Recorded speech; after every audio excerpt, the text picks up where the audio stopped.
Wouldn't you love to have a foolproof gift that you can give anyone at any time for any occasion? Well, sounds too good to be true, right? It's not. It takes a little more effort on your part, but it's going to not only save you a little money, but have a higher emotional impact on the recipient. That is coming up in today's video.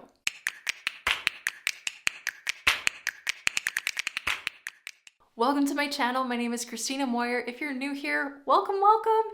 And if you've been around here for a while, thanks for being around and sticking around. Great to have you here again and again. So in today's video, I'm going to show you my process of creating a handmade card.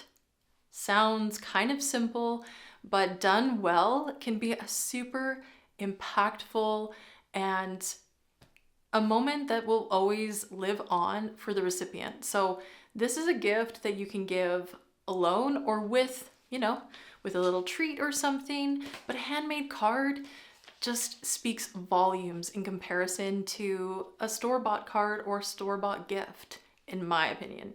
Let me know in the comments if you have a different opinion, but when was the last time you went to the mail with excitement, with the possibility of somebody sending you a handmade card or anything other than bills or informational items?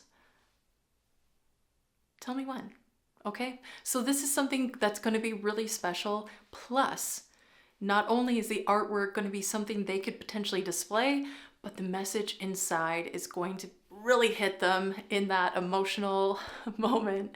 And that's something that I've always really enjoyed doing and sharing with a person, even if I'm giving a gift with a card. Making the card is a moment that I can reflect on that person, personalize it, and all of the above. The great thing is, if you don't want to make a card, just do a sketchbook study or do something that you can hang up on your wall or a larger piece that you can give as a gift. So you can take these ideas and make them your own. Well, let's get started with what materials you're going to need. Okay, I'll show you the materials I'm going to use, but feel free to swap things out where needed. And I'll try to give you some ideas as to, alternatives that you can use. So I have these kind of like you purchase them as blank cards to paint on. So it's a kind of a watercolor paper. And then it has like a little crease here that I can fold.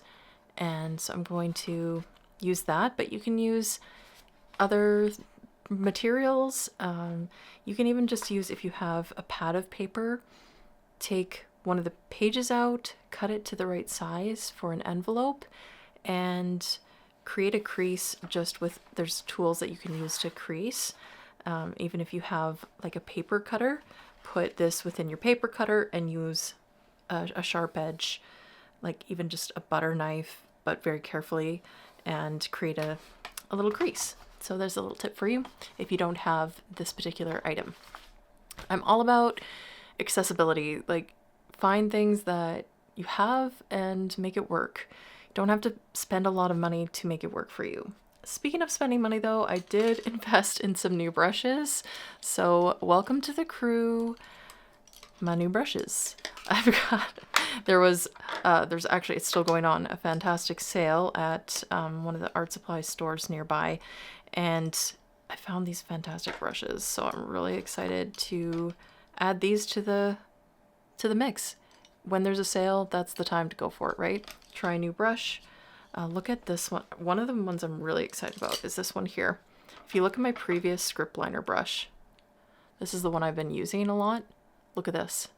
I'm really excited. Of course, this one is wet now.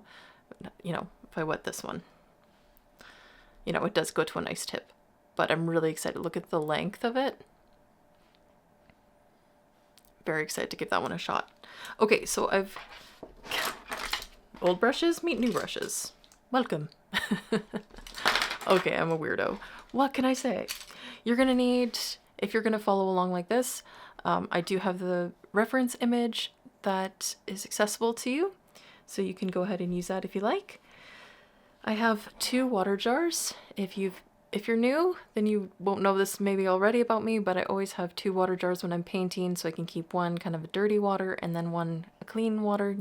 choose which one and keep it the same throughout, and then wash out the dirty one as needed. I have some tape, some painter's tape, that I'm going to give myself a nice solid straight edge, just to give it a nice clean look for the piece. And then I have my paint palette.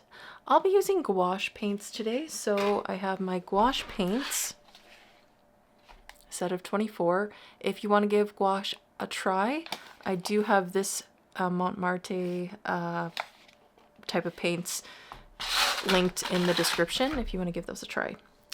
So I'm going to tape, instead of taping to the table, I'm going to tape it to this plastic thing here, and hopefully it's not going to create weird glares throughout the video, but I suppose if we cover most of it, it should be fine. So yeah, let's get our brushes kind of out of the way here. They're just so nice. I'm excited for new brushes. It's like learning new bits of language when you have new brushes. It's amazing. Okay, so I'm going to put you over there. I'm going to bring here. So we'll select some paints. And I also have my little swatch page, so I can remember what each color looks like, so I can select the right colors for my needs. So I'll take a look at my reference image and then select colors based on the image. And then I can always bring out new colors if I need to. But first off, one last thing I need is a pencil. And I don't know if I mentioned the rag, but we need a rag as well. I just like to use reusable rags. There's enough waste when it comes to some of the creative things we pursue. So find the page that you decide that you want to use.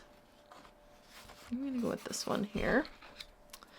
And then pull out some tape. You want it to be long enough to cover the whole side.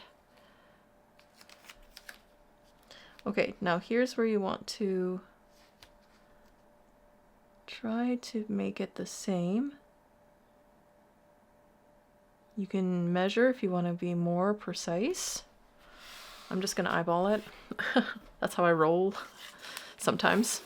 Sometimes when I feel the need to make it more precise, I will. Okay, it's a little tricky making the top the same because you have this line here. So I do find it a little trickier to make that top bit. I think I'm on an angle. Now, do take note that even though it's painter's tape, it can still be problematic. It can still, what I mean by that is when you're tearing it off, you might still tear off some of the paper. Okay, let's do this side. And sometimes what I do is I look here at the corner, and that helps guide the rest of the edge. This piece is just a little too long now. See? Waste. This is the waste I'm referring to. Okay. This side. I'm looking for a square in this corner. Make sure you can actually see what I'm doing.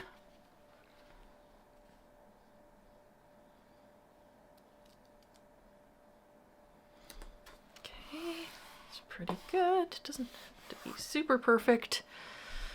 I try to let go of perfectionism. Some areas it's easier than others. All right.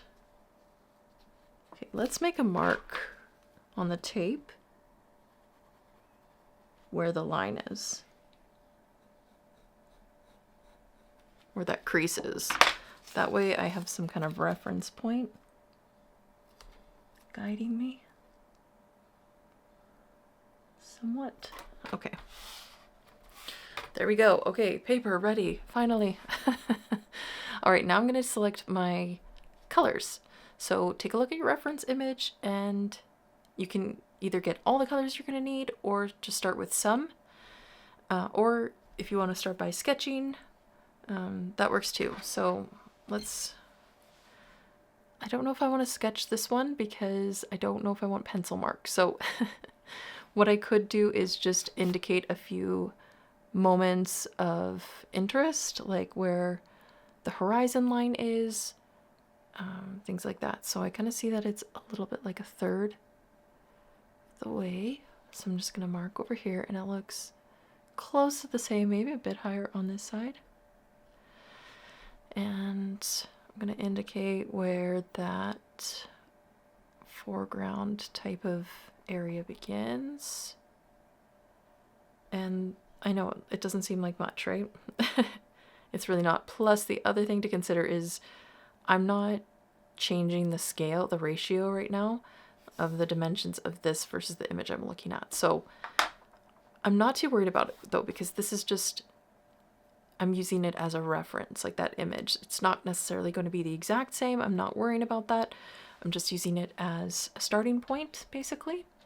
So we can start with the sky and then move down, or we can start with the center and then do the sky. I'm kind of feeling like starting with the center bit, which is kind of unusual, but I'm gonna go for it. So I'm gonna want some greens here.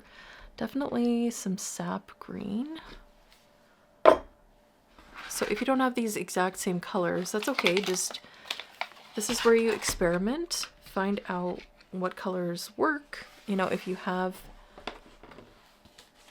I'm looking at this here. So, you know, this sap green, I'm gonna want some really bright green. So some sap green, yes. I'm gonna want, I'm thinking maybe some yellow ochre, pale, I'm feeling maybe pale yellow, some of these colors here. And then we'll need some darker tones as well. We'll need some maybe deep green, maybe mix in probably some Prussian blue.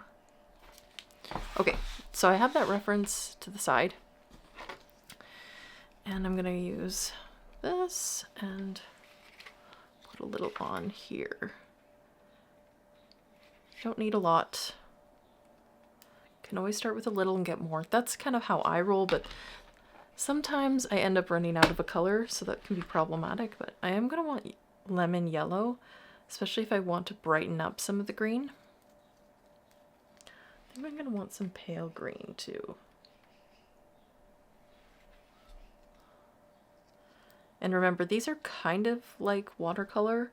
They're kind of an in-between, so treat them like a little bit like watercolor, a little bit like acrylics. Okay, I did say I want Prussian blue, so I just want to make sure I have that out. Maybe I'll just put it to the side just so I don't forget which color I wanted. Let's see. I said yellow ochre. Yeah. Yep, let's do it. Yellow ochre. Going for it. I know it's within the image at least. What was really great about, you know, I was doing some projects with gouache. So this whole plate had little bits kind of in areas that I'd mixed. You can kind of see how it's tainted the palette. This is just a plate. But I was able to just wash it under the sink, just wash it off. So I really love that versus when I do acrylic, once it dries on, it kind of just stays on, then I kind of build up on top of it, which I don't mind either, but I really like that I'm able to start fresh and clean. So who knows, maybe gouache will be a new thing for me, but still love my watercolors. I do love watercolors too. I still love my acrylics. Okay, let's go. Continuing on, let's get another green in there so we can do some mixing. So I put out some sap green. Let's get some pale green as well. They're not that different, honestly. They look pretty similar, but I want both. I feel like pale green might be a little bit more bluish. Sap green's a little more yellowish, I feel like. I might want some brown. Burnt umber. Yeah, I'm gonna want some burnt umber at some point. Okay. Burnt umber. I'll put you there because I want to start with my lighter tones and then add in the darker ones. So I'm going to go ahead, and there are some areas in this image that, you know, have sections where it's kind of more in the distance, but that's closer to the sky color, so I'm going to kind of leave that until I've finished this other section. And I'm going to look for other areas where I see light areas of color that are the same. So if I'm putting in a color here that's the same here, then I might as well add that color there too. So pencil, thank you for all your hard work. Okay, now choosing a brush. You know what?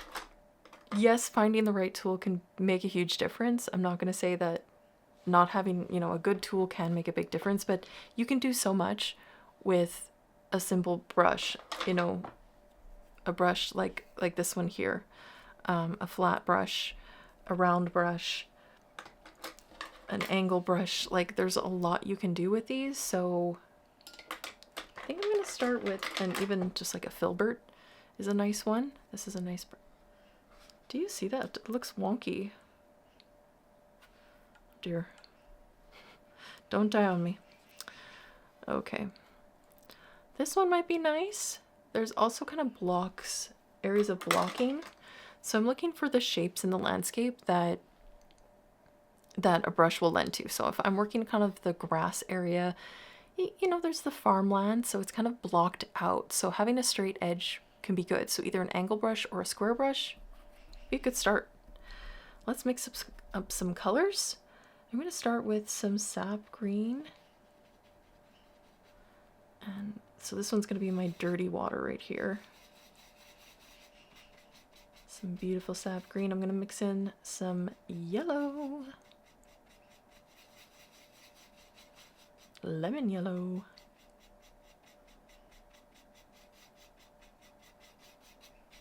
If you feel like I'm whispering, I'm not trying to exactly, but my husband is still sleeping, so I'm trying not to disturb him. And as I mix, sometimes I like to create areas that are different toned, so that, you know, I can grab from different areas so it's not just a solid color through and through. Okay, so I feel like this kind of starts, I know I've got this area up here, so I'm starting that, and then I come into here. And this area here is kind of this bright green.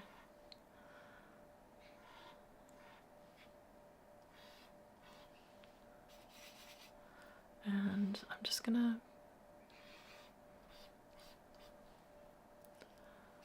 play, have fun with it. I always say that, have fun with it. So if you're not having fun, it kind of seems unusual to do this kind of thing if you're not gonna have fun with it. Get to work, that's what I should say. So watercolor paper is going to accept a fluid medium better.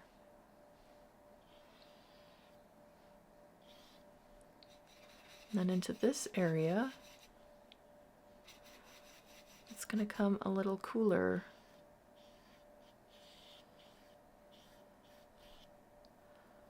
With areas of bright. Ooh, I'm going a little higher than my marking, and that's okay. It's just a tentative mark, isn't it? I can always bring it just up higher.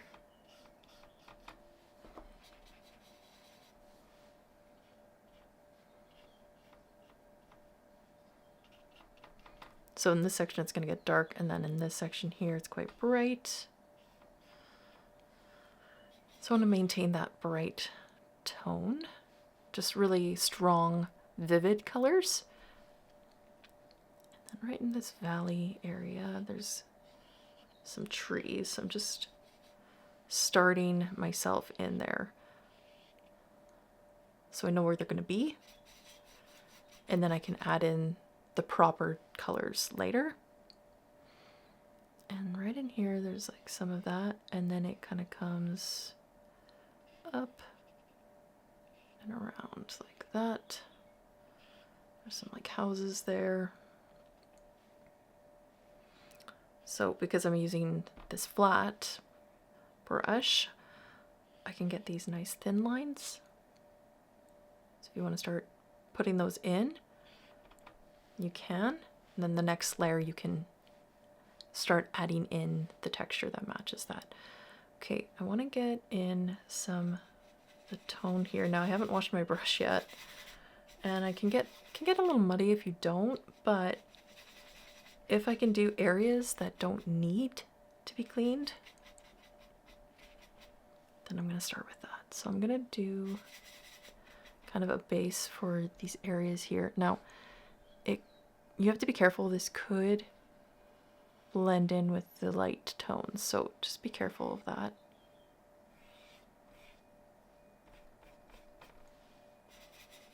If you don't want that to mix, then you got to be careful.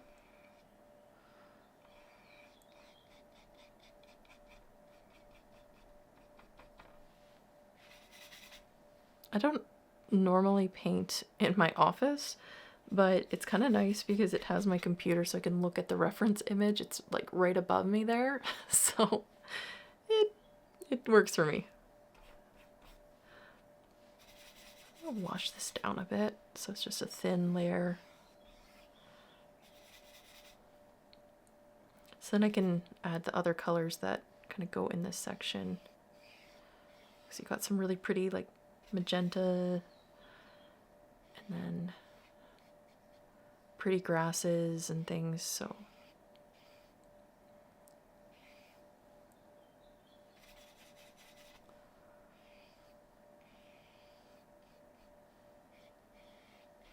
just taking it right up to the edge. And you can see like this is going to give us a nice clean edge. If I didn't have that, look at how messy it would be. Or you'd have to be so careful worrying about your edge. So that definitely having some tape is worth it.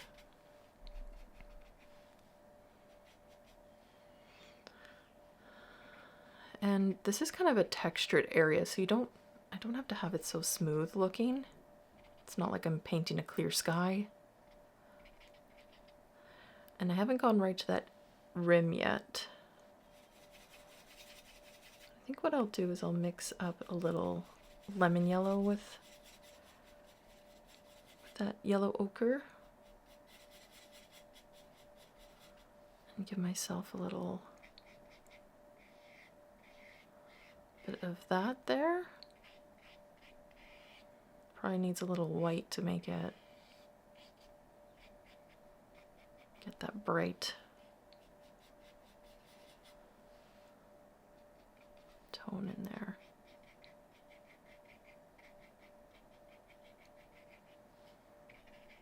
I'm not using it the exact same as I would a watercolor because it's not the exact same. Okay. Pull in some yellows. Some tan tones. And these mountains here.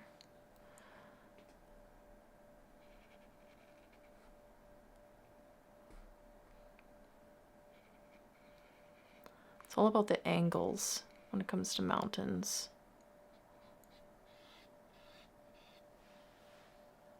Getting the right angle on it.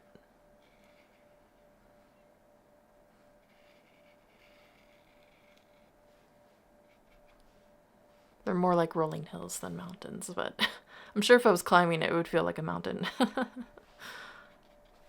All right. Remember, this is just our base layer, so I'm not worrying about it too much. Just getting that first layer of color down. Okay, gonna wash my brush. Dirty water, clean water. And I can, while I'm waiting for that area to dry, and it doesn't take long to dry, which is fantastic, I'm gonna go onto the sky. So let's fill in the sky plus this little bit of like kind of background mountains. Okay, I'm going in with some cerulean blue and Prussian blue for the sky. It's a cloudy sky, but there are areas of like kind of this bright blue. And Charlie's in here wanting me to chase him. I'll get it. He's so funny. Okay, let's get some of these blues on our palette.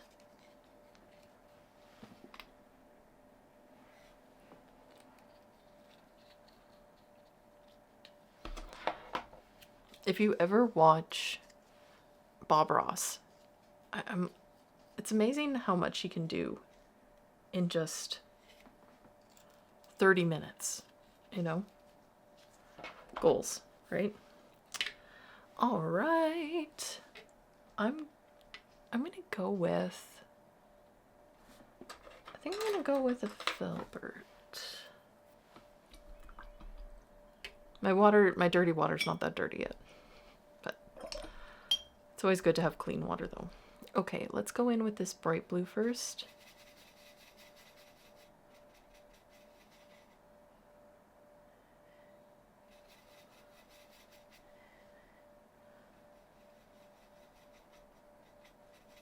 Okay. I know there's a touch of it. I'm going to start where it's kind of darkest because then I'm not worried if I kind of got a lot on there.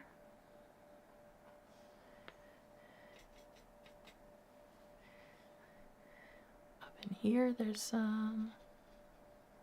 So I'm going to try to leave some of the white parts of the clouds just white, like you would do with watercolor.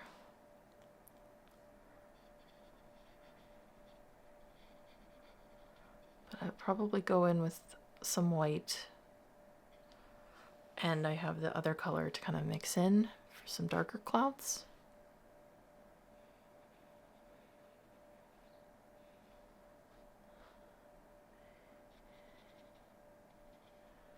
This is where we get into some darker ones, so let's mix these two together.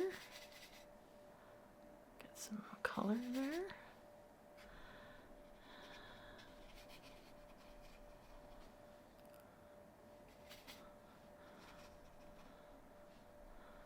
Now I'm just plain.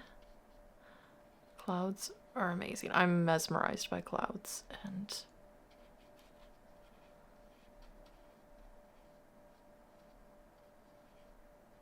they're just so beautiful. And you can use the texture of the paper to kind of help guide a little bit. So if your brush is kind of dry, you can create a texture. My brush is too wet. Also, it has a bit of blue on it. Like a little too much, like some of the dry pieces have gotten onto it.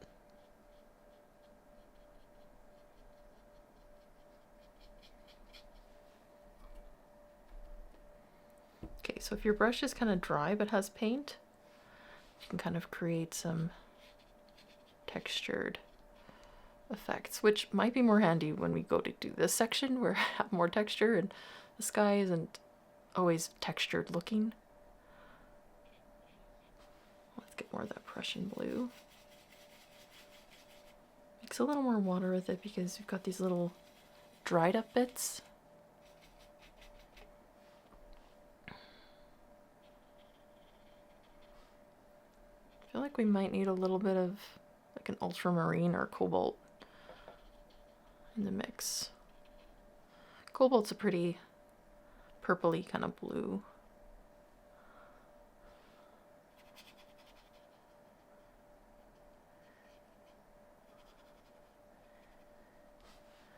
Definitely feel like we should get some white as well, so I'm gonna pull the white out too.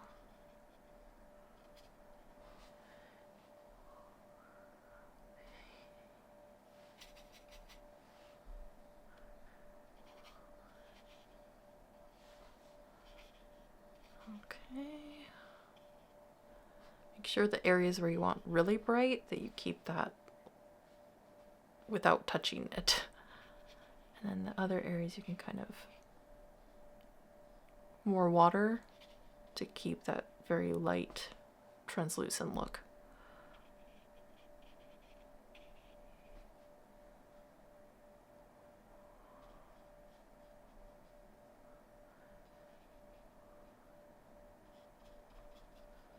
Even if it looks white, you might have areas that are really bright versus some that aren't. And if you're not really sure, if you're like really new, then change your image into black and white.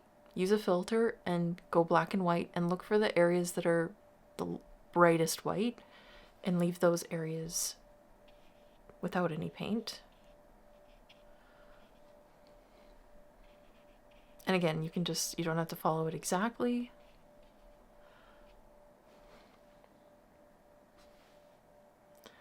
Okay, time to get this going. I'm gonna see what happens if I add a little bit of this yellow ochre to my Prussian blue. Might give me a better color. Sometimes it's good to just mix a color. You just have the color that comes right out of the tube. It just doesn't look as realistic typically.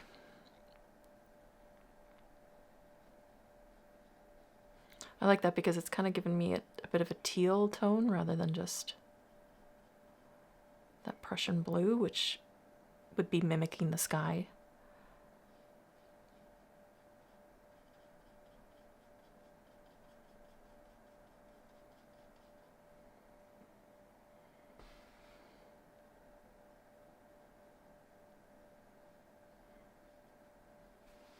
And remember, you can just add a layer and then add on top of that. So if you're doing a layer, just note it doesn't have to be 100% the first moment you kind of start it.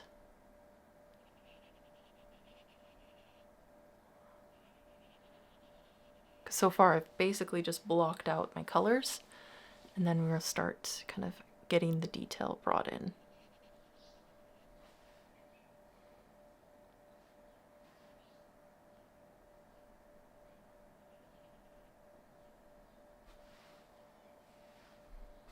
So I like this.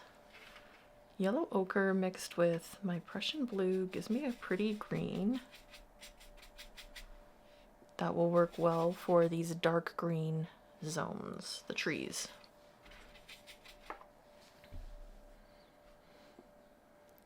And I can just keep using this brush if I want.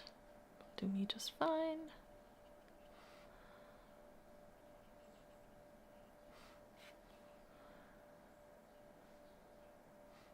I'm just going to stick with this row for the moment.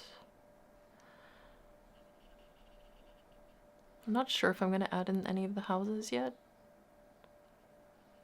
Don't feel obliged to put everything in.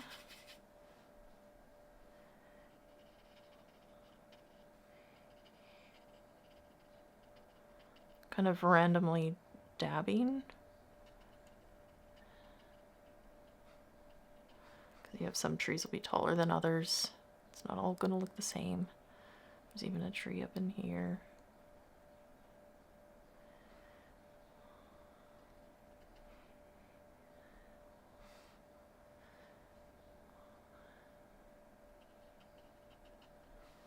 Just little dots kind of with your brush. If you're using a brush that has the right shape, it works pretty well. To mix a little more color. This stuff dries so quickly you can't mix a lot of color at once, really. So if you're used to mixing all your colors first, you're gonna have a bit of a learning curve.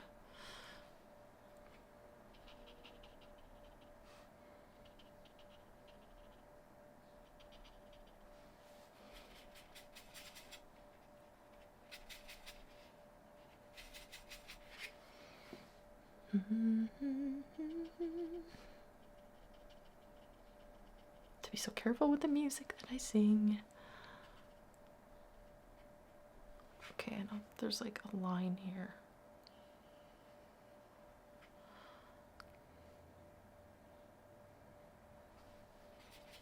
So I'm just finding all the areas that have the darkest parts and putting those in. So it's all these kind of tree-lined zones. They might have little creeks running with them or rivers that aren't those actually aren't visible, but the trees are there, so we know that there's water, some kind.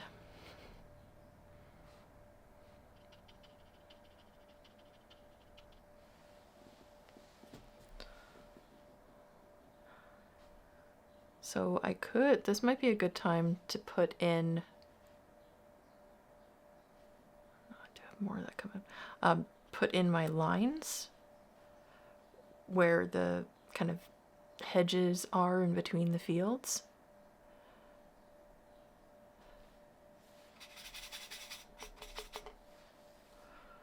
And this cloud is creating a shadow over this area, so I'm just going to kind of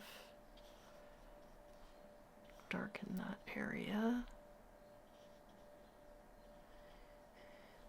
Just went for it. Went right for it.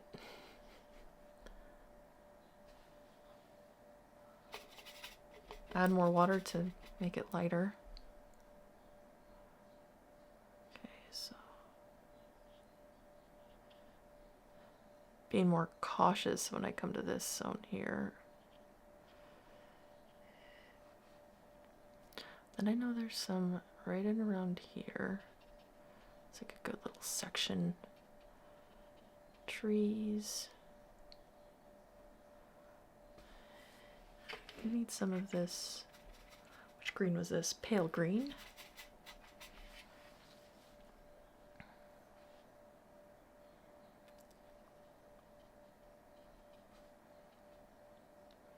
And you just re-wet these particular paints. Kind of like watercolor, you can just keep using them. So even though they dry quickly, you just wet them. You can see like some of my sections are fully dry.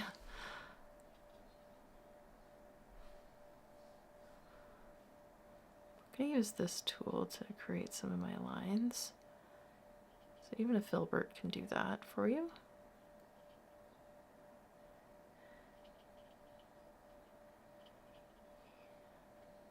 All the farmland.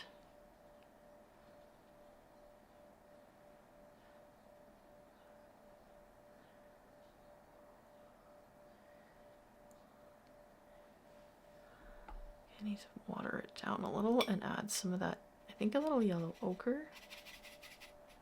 I need to wash it out a little more. Clean, brush, clean it. Let's get some yellow ochre, some pale green. And this needs to be toned a little bit more. That's better. Remember, that was just our first layer, so we're bringing in the tones that we need.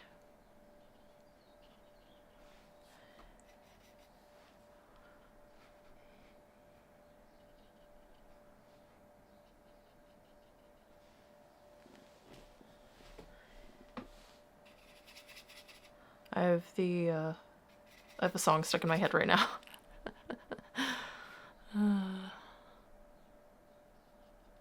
River deep, mountain high.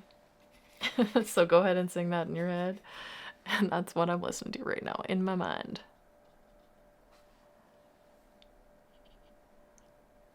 Really fighting the urge to sing it. I don't have the rights to that song, so I cannot sing it.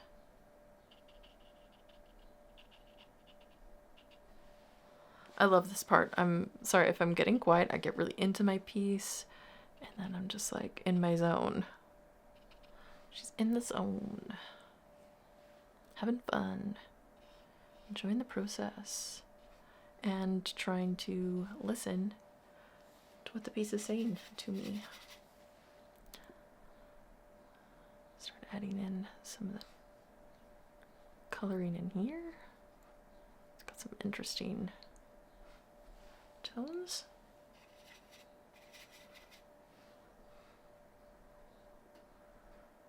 There's a road that goes around it.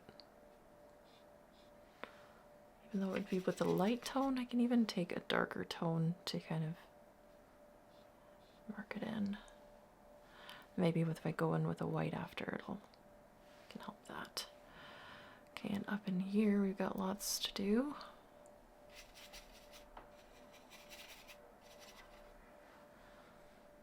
Get in some of, again, we're going to kind of block it in a bit, and then we'll add more detail.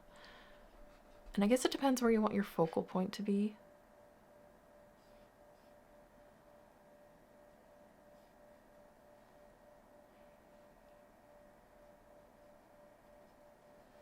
some more trees in there that need my darker color.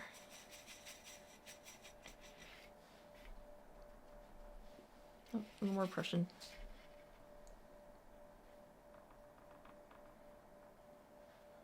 I need my lines.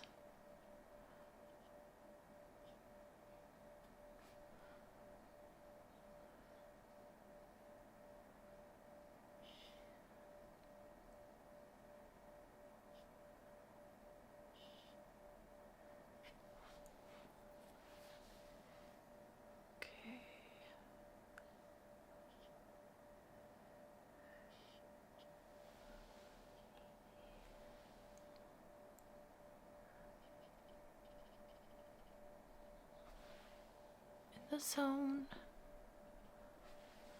In the zone. Can't wait to add this beautiful magenta there.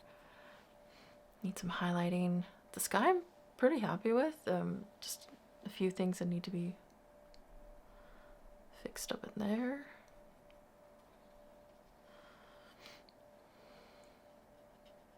Of course, sometimes you think it's almost done and then it's really not that close.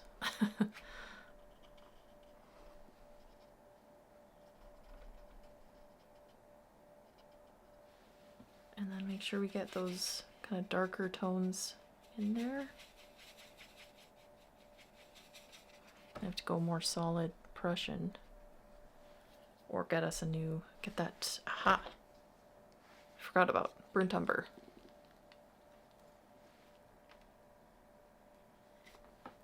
Burnt umber, here we go. Let's add in some burnt umber, see what happens.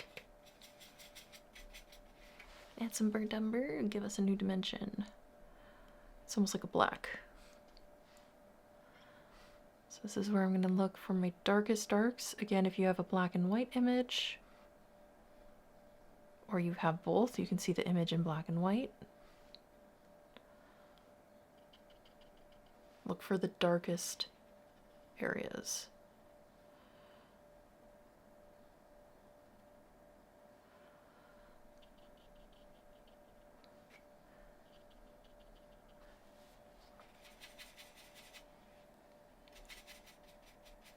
Dries up too fast.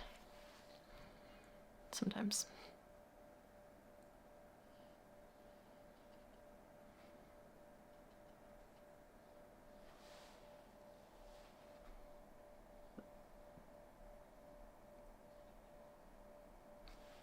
Okay. Down in here. Now this area right here is quite bold. Quite strong dark tones.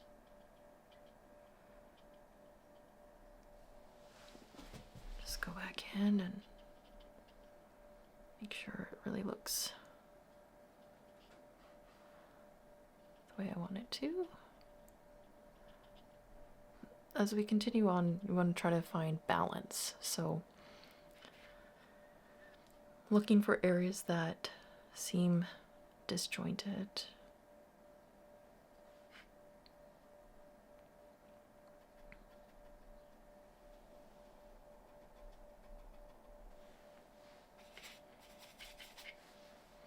Went a little crazy right there. Went a little crazy.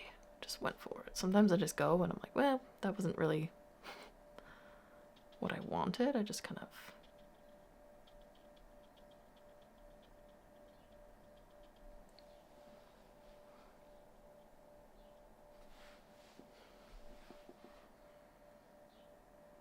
make sure we get more of these lines in.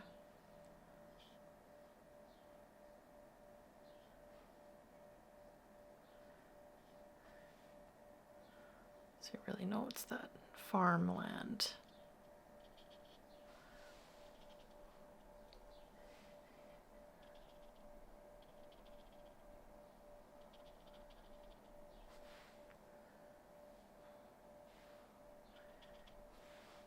I think I'm going to be able to make this green brighter too. That would be nice.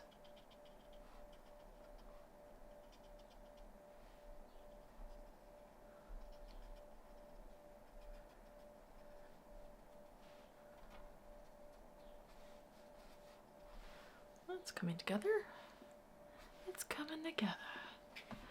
Let's spray in brown with the yellow ochre and whatever else is on my brush. And work on this a little bit up in here.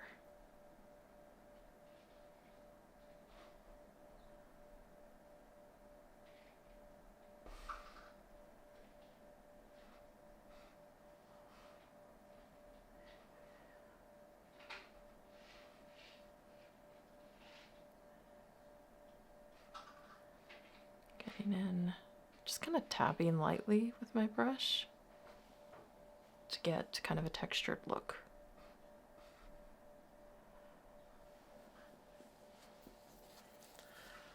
Lean back, see how it's looking, go back in.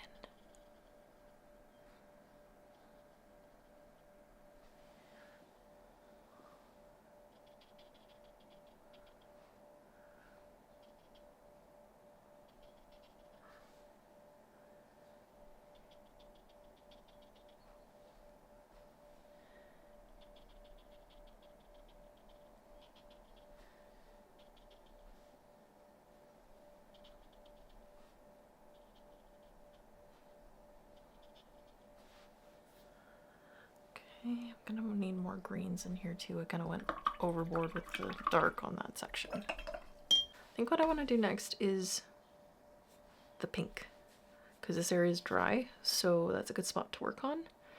I'm gonna want, I think, rose. Mauve is nice too. I think this rose mixed with some of the colors we already have will work. Did not need that much. Even though these are small, just 12 mils, like you don't need very much. So I feel like these actually might last longer than I suspect. Okay, we're gonna need kind of some light tones of it too, so I'm gonna grab some white. The white's where I might need more. I tend to use a lot of white paint. That's the same with acrylics, I use a lot of white paint. Okay. My hands are dry. Some hand lotion.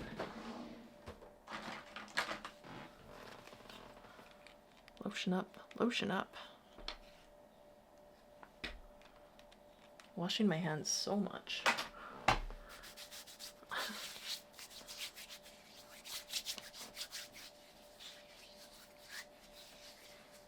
They still feel a little dry. I get eczema, so anyways. Get that beautiful color. Now we could try another brush. We could. You know which one I want to try? This one. I just wonder if it'll be too big for that area, but you know what? Let's give it a go. Might as well try. If it fails, it fails. At least we can say we tried. I do see some kind of rusty tones in there too, so I might get myself a little like vermilion or something like that to kind of deal with that. Oh, look at how pretty.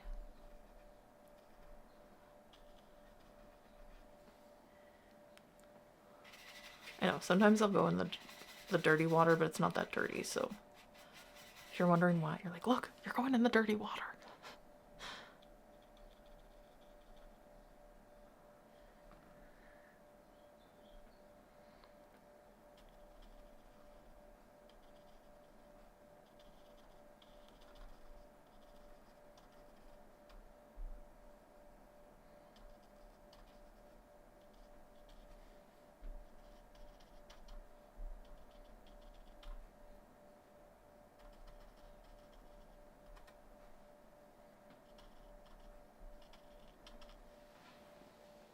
Okay, now one thing I can do, well, I need a little bit bolder, so I'm just gonna get more color on my brush, more paint.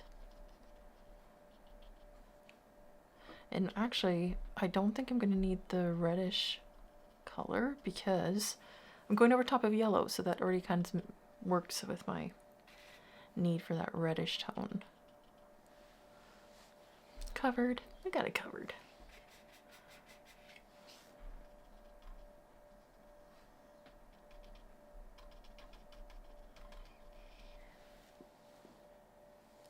What do you think? Is it working?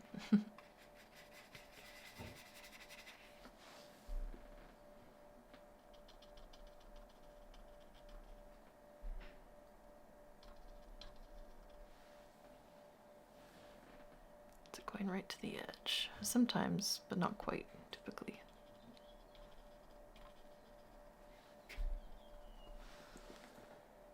Don't you just want to be there? Alright, we're going to take some Prussian blue. And it overpowered everything. And some burnt umber. It's going to give us this purple. Because it's still got quite a bit of Prussian blue in there. I'm going to take that down a notch. Okay, I'm going to go back in and create some shadows.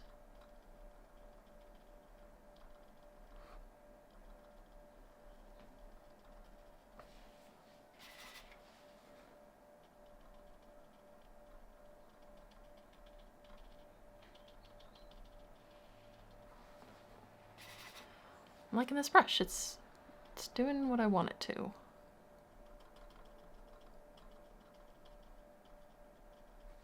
Because it's round, that I think helps. So it's a round blender. That's what it's called. I could even add some of that in this section here.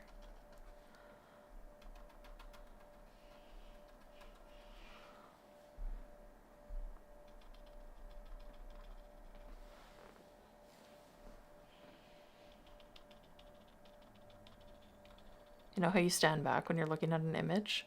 I've totally been like leaning back from my chair and coming forward. You guys can't see it, but I've been doing that. Just thought you should know. Thought you might enjoy that. The other funny thing is I've actually haven't lifted this up at all. But having that option is always good. So even though I said I didn't want to tape my paper to the table, I guess I probably could have, I guess.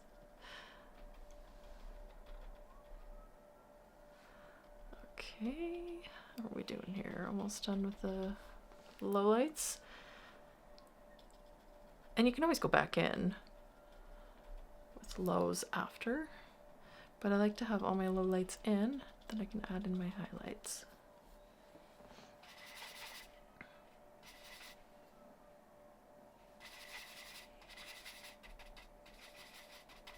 It's like a purple. Got a kind of a purple thing going on here. It's always good to see if there's any other areas where you can use that color while you're using it. For instance, I'm like, okay, well, this actually could work with some of my areas where there's the trees. Because a different tone will kind of help it to give that multi-dimensional look.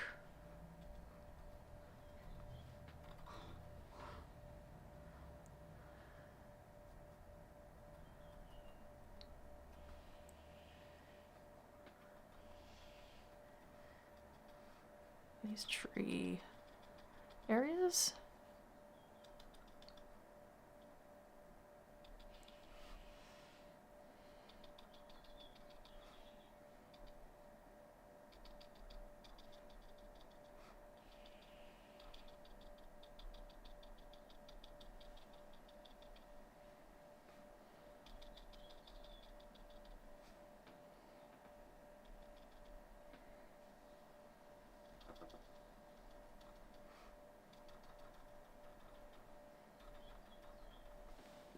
Okay, how are we doing here? Maybe a bit up in here, but that area is not too dark, so I don't want to do too much there. As it comes down, there's some darker zones. Come back into here. That's what I do. Work the canvas. Work that canvas.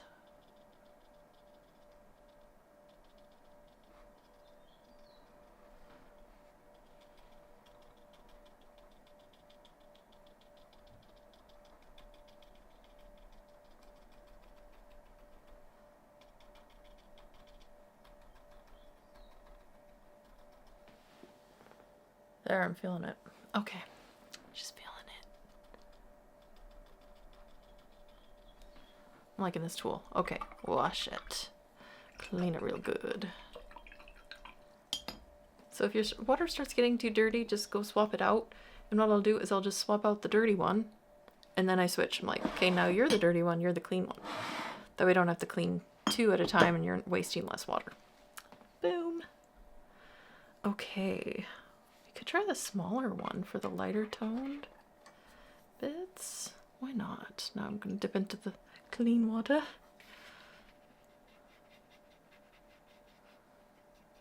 I'm going to pull some of that paint away rather than scooping from the center. Start with a little bit of color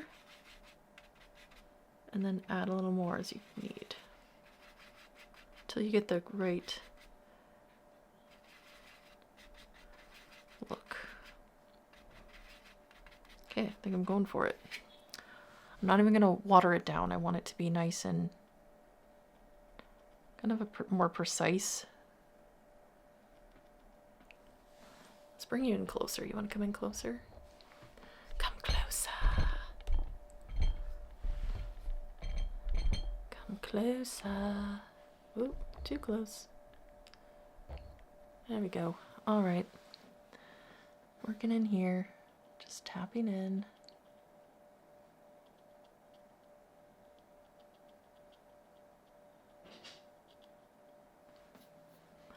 They're kind of little shrub things, so I'm gonna look into the areas where I don't have as much the dark that I've added, and I need to add a little bit of water. Just a wee bit.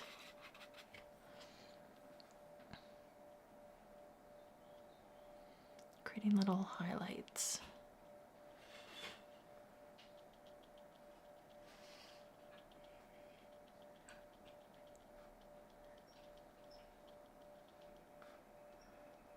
This really brings it to life.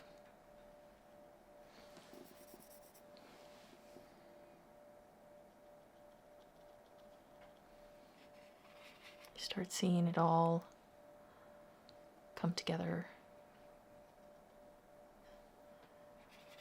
And you feel like you're almost there.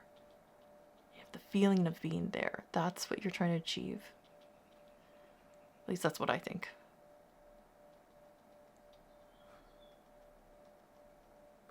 When I paint a landscape, I want to give you the feeling of being in that place.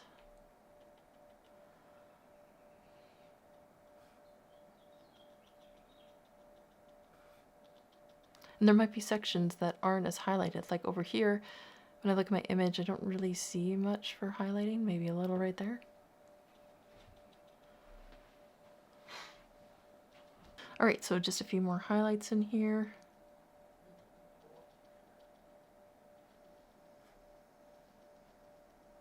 It's not the brightest part of the picture, so I'm not going to do a bright white highlight. I just want it to be a lighter tone of the color that I've got there, so that helps. The brightest part of the picture is in the sky, I think. Up in here. Okay. Yeah, I don't think I'm going to do the buildings, although I could do kind of just like little indications. Use some kind of white. We go for it. White. I could almost just use the pink, but a little white, a little brown.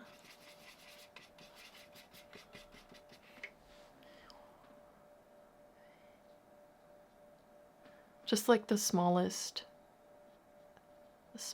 indications of little homesteads.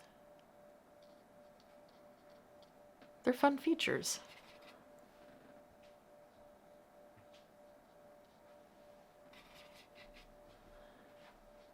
Add these little places in. That color worked out really well. Just like a mix of white, blue, brown. I think I already had some pink on there. I feel like this color could be used in the sky. Let's try it. Good, but I think I need it to be watered down.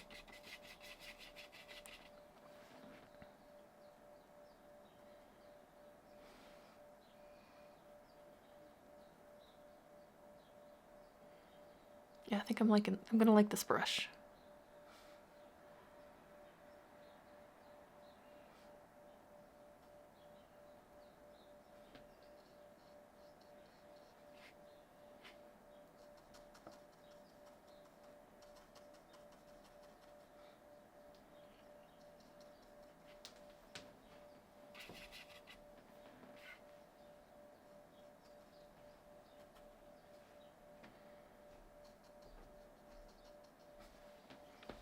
I think I need more white though, because I'm gonna want kind of a lighter blend happening up in here, not so dark as I come to the center.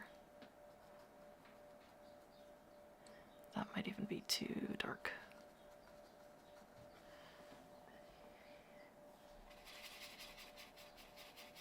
Water it down.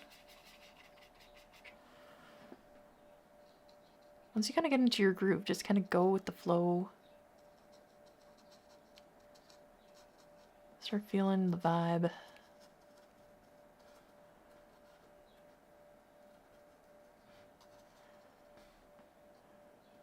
Try not to go crazy.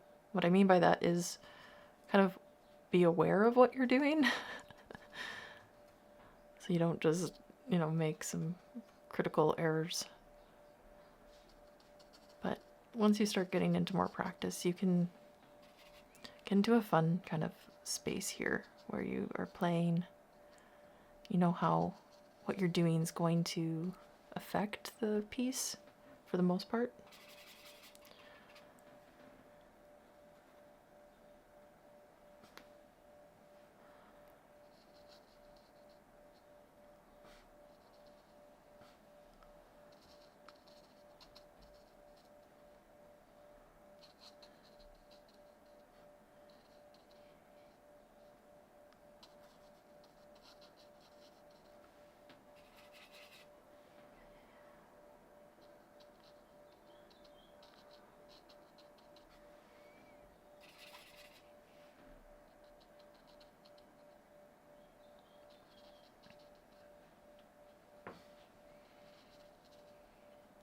And just keep working it until you feel like it's right. That's how it works for me. It's a feeling.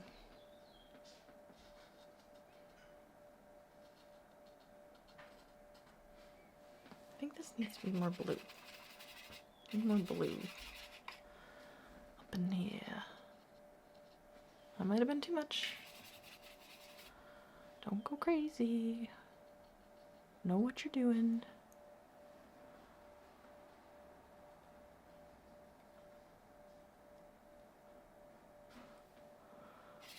Get it really watered down in this section here, because it's not supposed to be that bright in that section.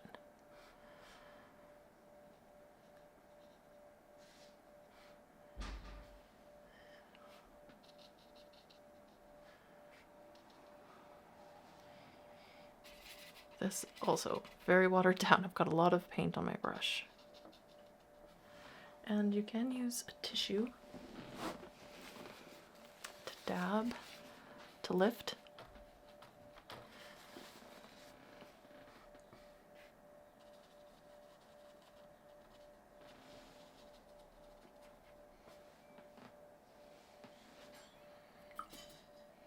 I'm digging it. I'm digging it. I think we need to go into the greens and brighten those up now. And actually, there's a little spot There's a few things. Getting ahead of myself, thinking I'm almost done. Sometimes you just have to like relax and be like, hey, simmer. You're gonna get her done, but don't rush it. I need a little dark tone right here. This little tip.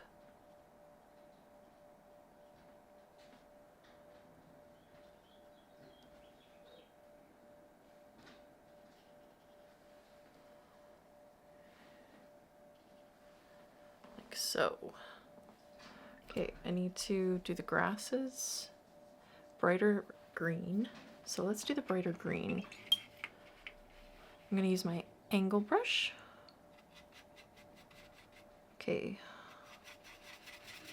Now my water's getting pretty dirty, so I probably don't want to do that, what I just did.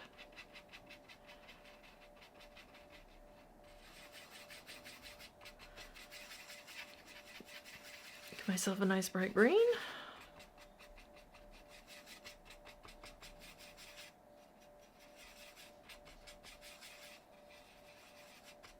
Okay, once you're ready, you can go in and find those areas that need a brighter pop. Okay, it's not quite the right color yet. Okay, let's go in here.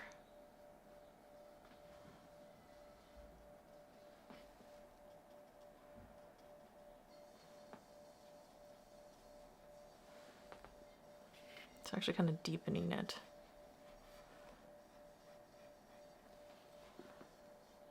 Which these areas need a deeper anyways, so that's good there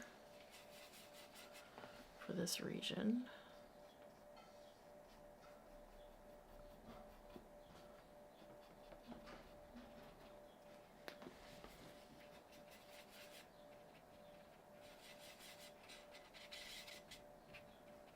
More yellow.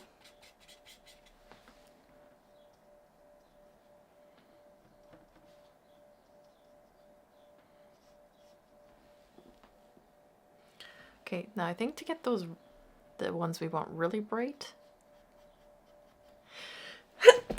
excuse me, will have to be with maybe some white or just more focused on the, slightly more on the yellow.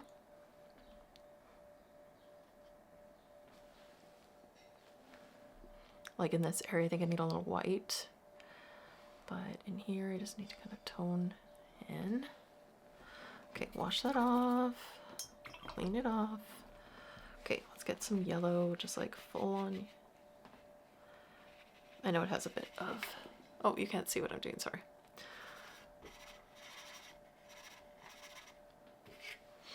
Let's get some of that in there. Okay, that's gonna need some white.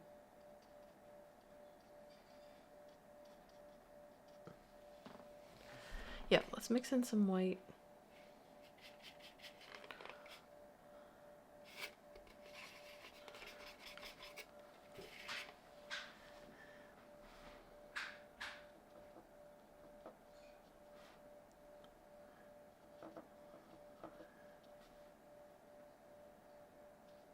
And create those little highlights on the ground where we want them.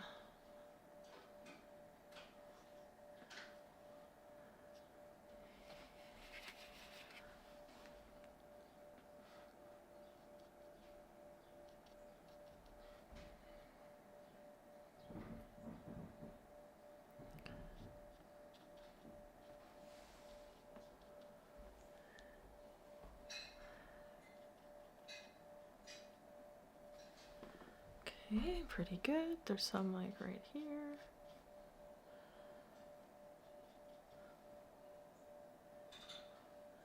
Okay, wash my brush.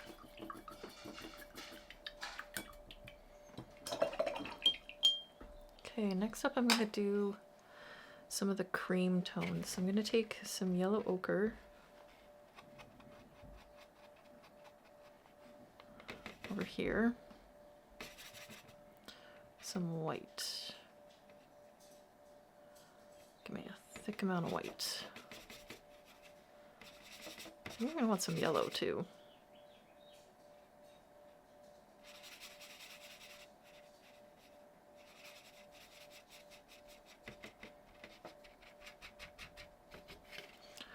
Okay, I know there's like a little spot somewhere over here, which it's not fully accurate going on, but it's like a white field that's like cream toned.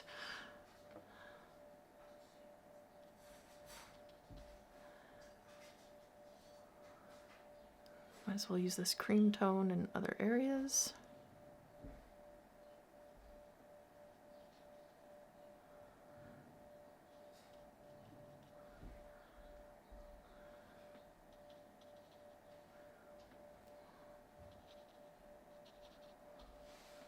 There we go. Up in here.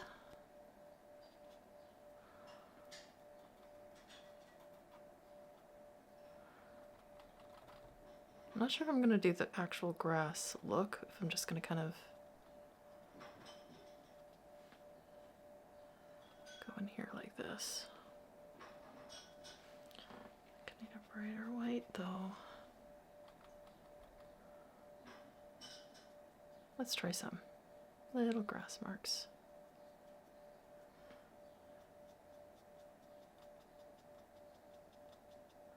Just going for it. Send the little grass marks.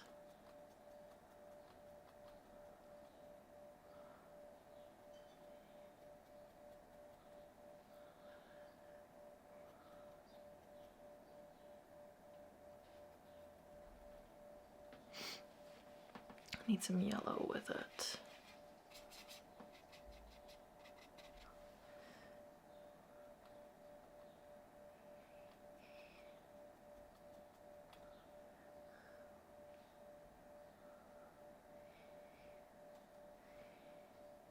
It's more yellow than what this is, what I'm doing. But I like it, it's pretty.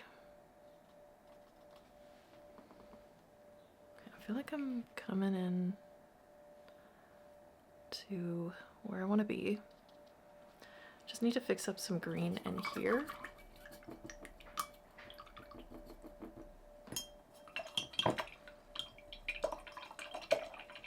Let's zoom out a bit so you guys can see my workspace a bit better. Okay, I'm gonna stick with this one here, and I'm gonna go in with my sap green. Maybe just on its own and see how it goes, because I'm going over top of this, and sap green, according to my thing, is it is apparently opaque, so it should cover. But when it's watered down, it won't cover as well. So that's something noteworthy.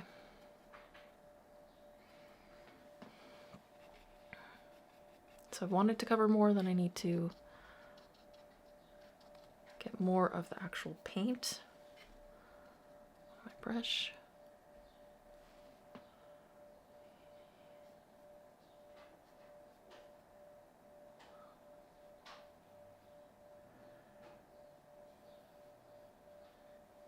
Some of that green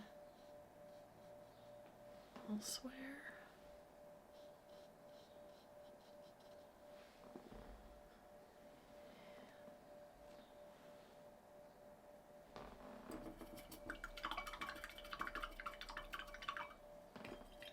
I think if I put some yellow ochre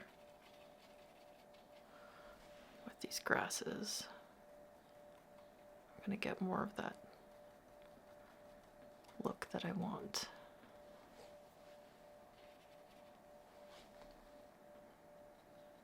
It's a little more on the yellow side though, so maybe I need to mix a little yellow ochre with my lemon yellow. Yeah.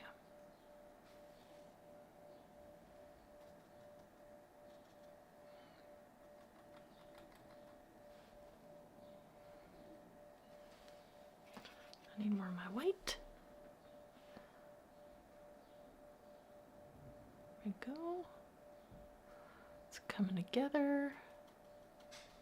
Just about ready, I think, to sign.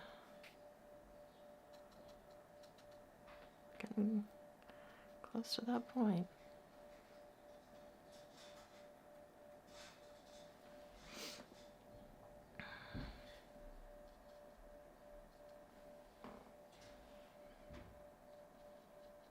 Just want to make sure all these colors didn't get too muted.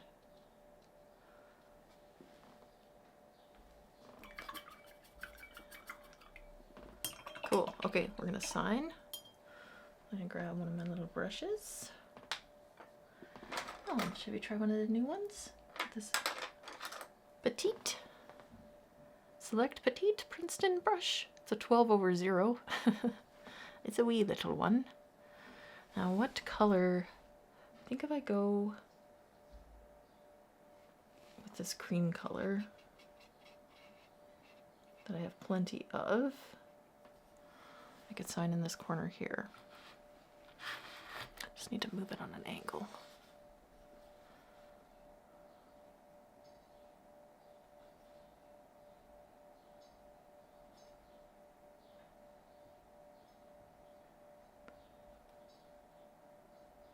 Try to do a color that kind of helps to blend in a little bit with the scenery. Camo. It's a small piece, so I'm just going to do my Camo signature. And it's on a card, so I have, I sign the back. Camo 24. Oh, the tape goes right there actually, so I can't go any further. Cannot go any further.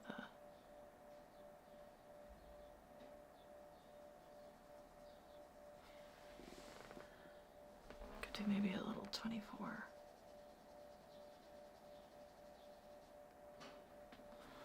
Beautiful. Well, next up, take off the tape. That's when the real magic appears, because that green tape really, it's different. Once we take this tape off, it's gonna look a lot more polished, complete. Carefully pull off, so we don't want to tear the paper. There we go. It's so exciting. And if you want, you can add, make it a mixed media piece if you want to add some pastel, if you want to add some ink. I'm going to leave it as is though. This is a picture of Castleton, England in the UK. Isn't it lovely? I've never been there. I would definitely like to go to England someday. We'll see. Once this is fully dry, I'll write a special message, but in the meantime, I can go on the back side and either use paint. Well, let's use paint. I don't typically use paint for this part, but which color? Blue, pink, green's ready. I'm trying to choose a color that's already kind of wet.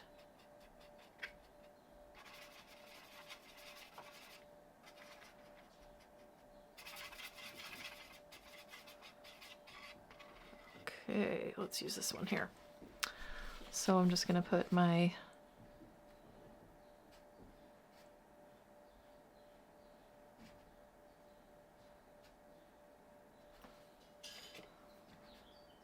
wire. And then I think I'm going to switch to an ink tool, which I did not bring over here. Let's see. This will do. It's a skinny pen.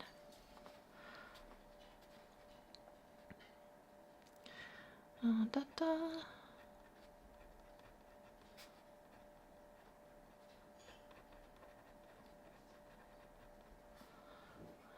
This is 2024.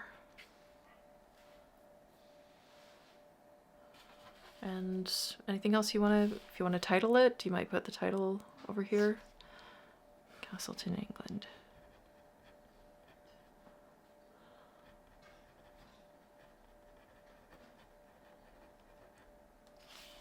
Castleton, England.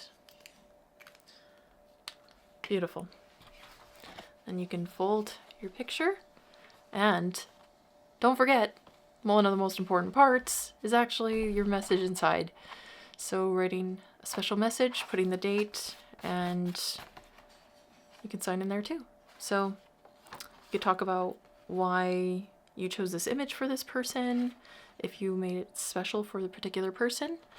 You can just, if you're struggling with ideas, just be honest about how you feel about a person, what you like about them. If it's a birthday, wish them happy birthday, something about this coming year, something special they've done for you, what they mean to you, some qualities that you really appreciate in them. Those are always wonderful things that I think maybe we don't share enough of. So there's the finished piece. What do you guys think of this piece? Let me know in the comments. And also, I'd love to see your finished pieces, so don't forget to tag me at KmoArtYYC on Instagram so I can see. And if you do, I will share that in my stories, so make sure you tag me so I can share that, and maybe you can be featured on my page as well. So love to see what you've created. If I get a bunch of them, who knows, maybe I'll do even like a little short with them in it. But yeah, share your work that you've created. Hope you had fun making this and that your recipient is just excited to receive this beautiful piece. So, how did you do? I hope that you created something that you're excited to share with somebody. Share it with a friend, share it with a family member, or get it ready to gift. Send it to somebody that maybe you've been thinking about. Maybe they're feeling lonely, maybe they're having a hard time, or maybe you just want to show that you love them. So let's send those out and spread a little light and love out in this sometimes dark and dreary world. Thank you so much for being here. If you haven't already, make sure you subscribe and hit that notification bell so you don't miss a thing. Have a wonderful day, and we will see you in the next video.